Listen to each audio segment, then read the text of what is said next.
Hey everyone, welcome back. This is your host Ruby, and today we are going to be reading the last chapter of Long Live the Pumpkin Queen by Shea Earnshaw. I thank you for being with us this whole entire time. And as you have been listening to this book, I actually want to know, what parts do you like the most? Just leave a comment down below. My favorite, of course, is, favorites I should say, is Jack and Sally going to their honeymoon. And of course, Sally finding out where she's from. But without further ado, let's get into this, shall we? Get your drinks and your snacks. Sit back and relax. And let's get to it, shall we? Chapter 20. The next day, Jack summons Dr. Finkelstein to the town hall, where he admits in front of everyone, even my parents, to stealing me from their home in Dreamtown. I was desperate. His mouth quivers, pinhole eyes blinking nervously. I went into the woods many years ago, when I was much younger, he says, a tremor in each word. I had a book in my lap about the other realms, and I had heard of something called dream sand. His voice falls away, cracking apart, then resumes. I simply wanted to bring some back so I could study it, perform experiments, understand what it was composed of. But when I arrived in Dreamtown, I saw Sally, a real, live rag doll. I had never seen anything like her. I had tried so many times to create my own daughter, to bring her to life with needle and thread, but my experiments always failed. He shakes his head, sweat dripping down his temple. I thought if I took Sally and told everyone that she was my creation, it would prove my worth as a scientist, and I would finally be respected for my inventions. Jack scowls down at Dr. Finkelstein. And you didn't think to mention the doorway to Dreamtown, that you'd uncovered a portal to an ancient realm all those years ago? Dr. Finkelstein's eyes dart away from Jack to his small hands clamped in his lap. I didn't want anyone to know where Sally was really from, so I hid the doorway into Dreamtown, and I never told anyone where it was. He clenches his hands together. I gave Sally a forgetting potion of bat wings and swamp water, he admits. She never remembered her home again. Jack mashes his teeth together, furious, then points a long bony finger directly at Dr. Finkelstein, and I can hear the gulp in Dr. Finkelstein's throat when he swallows, the nervous clicking at the back of his teeth. I'm sentencing you to 100 years of community service in Dreamtown, Jack announces, voice booming across the ceiling of the town hall. And you will also allow Sally unlimited access to your lab and garden for making potions and crafting experiments until the end of time.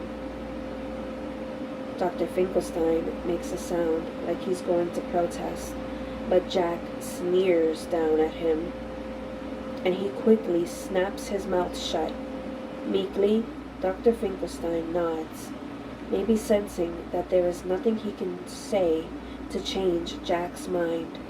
Then, without a word, or even a glance my way, he wheels himself out of the town hall, chin dipped to his chest, eyes unblinking. My parents follow him out, all too pleased to escort him back to Dreamtown, where Dr. Finkelstein will immediately begin carrying out his sentence. 100 years of community service to make amends for what he's done. And after 100 years, I suspect Jack might even banish him to the swamp or the screaming fields beyond town. His fury at Dr. Finkelstein won't easily be satisfied. But I feel relief to finally know the truth once and for all.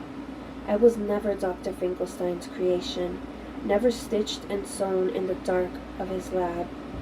I was a ragdoll born in Dreamtown, and now, with the day waning and not much time left until Halloween, Jack takes me by the hand and we travel back into the woods to the grove of trees. We step through each doorway into every holiday town to be sure the Sandman's sleeping curse has been lifted.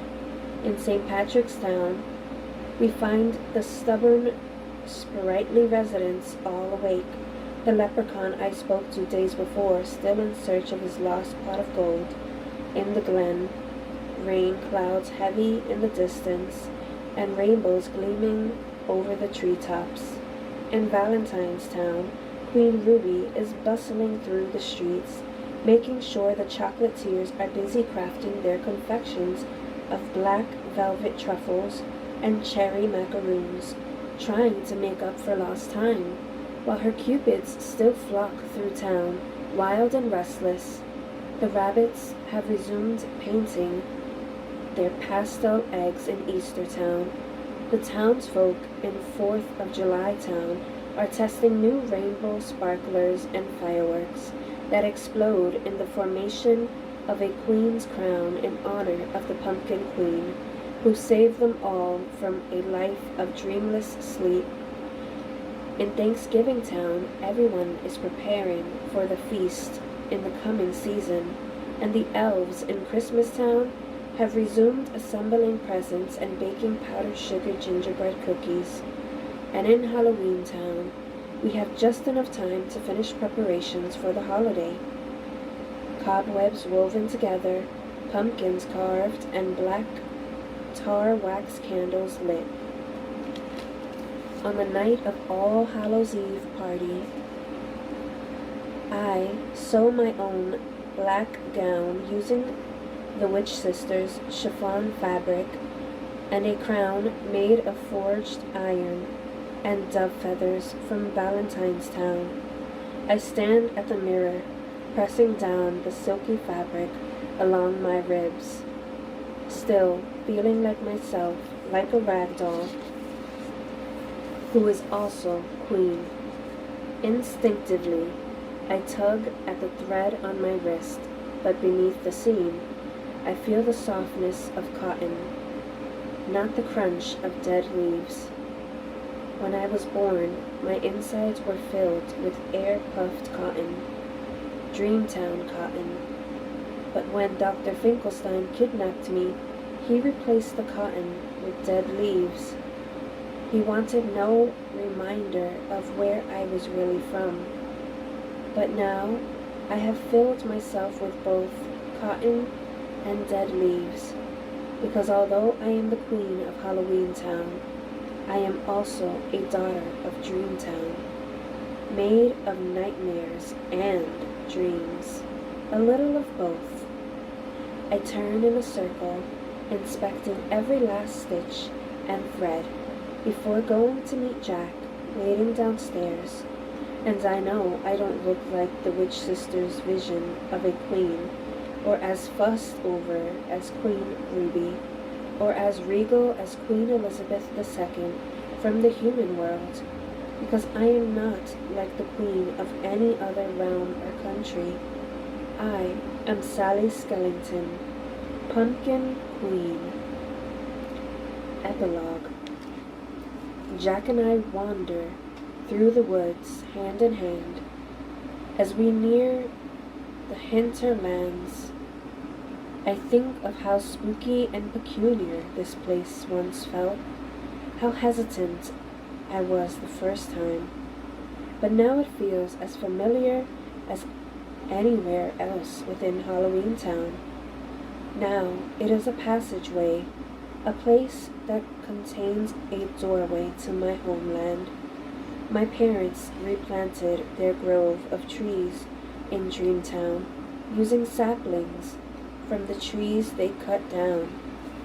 The sprouts grew faster than I expected, for there is old magic in their roots, and within days their grove was restored, and the doorways opened.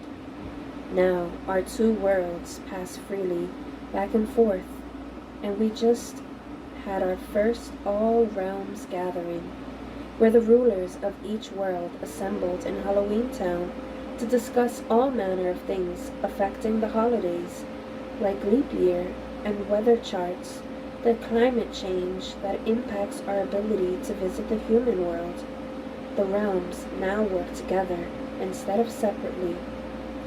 In Halloween Town, we've even opened a haunted bed and breakfast where visitors from other holidays can come and rent a room, inspired by the cottages where Jack and I stayed during our honeymoon. The halls are filled with howling ghosts and clanking chains, which make it wonderfully impossible to sleep a wink, and Ruby vows never to stay again after only a single night. Across the street from the bed and breakfast, I open a small cafe where residents can sip cocoa lattes, eat raspberry tarts baked in Valentine's Town, and savor orange whipped toffees that Helgamine and Zeldaborn complain get stuck in their few remaining teeth, yet they keep coming back for more.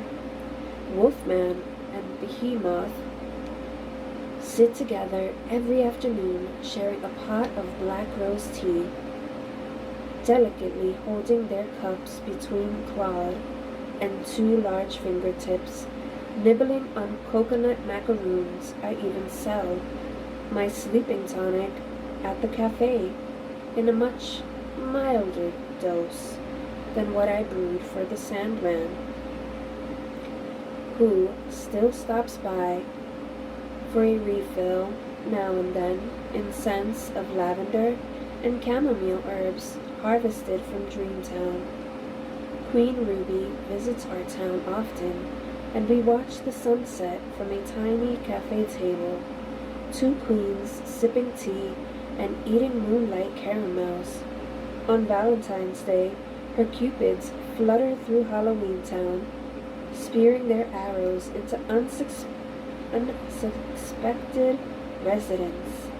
For a time, the vampire prince fell in love with Mr. Hyde, and Zeldaborn with the mayor. The holiday realms have become like one, and tonight, Jack and I stroll through the spindly forest, headed to Dreamtown for dinner with my parents in my childhood home, where they will surely send us home with satchels of dream sand and books from the Lullaby Library to read to the ghoulish children in Halloween Town to help them fall asleep. We reach the hinterlands, but continue even deeper into the moonless forest, the crescent tree standing alone, a tree that had been hidden for far too long, a tree that holds a doorway to one of my homes.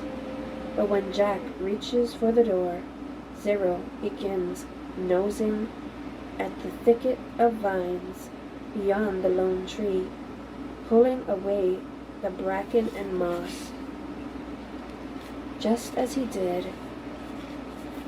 the day we found the crescent doorway. I released Jack's hand, moving closer to Zero, trying to see. There's something hidden here, I say. Something else.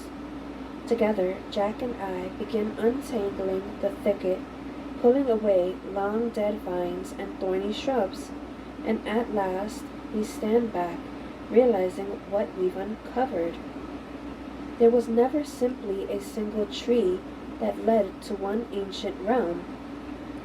There is an entire orchard, hidden, tucked away, rows and rows of magical uncharted trees, doorways into long forgotten towns. Father Time, Old Man Winter, the Tooth Fairy, multitudes of worlds, places we never knew existed. A smile. I smile, and Jack pulls me to him, a queen and her king. And I know with a certainty that is knitted in my linen bones, we will spend a lifetime, Jack and I, side by side, slipping through doorways that lead to other doorways, carved into ancient gnarled trees, lands to explore, adventures to be had, but always together, because there is nothing quite so wasted as a life unlived, and I intend to live mine fully, unbound by the rules of others, queen or not. We all deserve these things: freedom, hope, a chance to find out who we really are. Jack squeezes my hand and smiles down at me. Well, my queen, where to?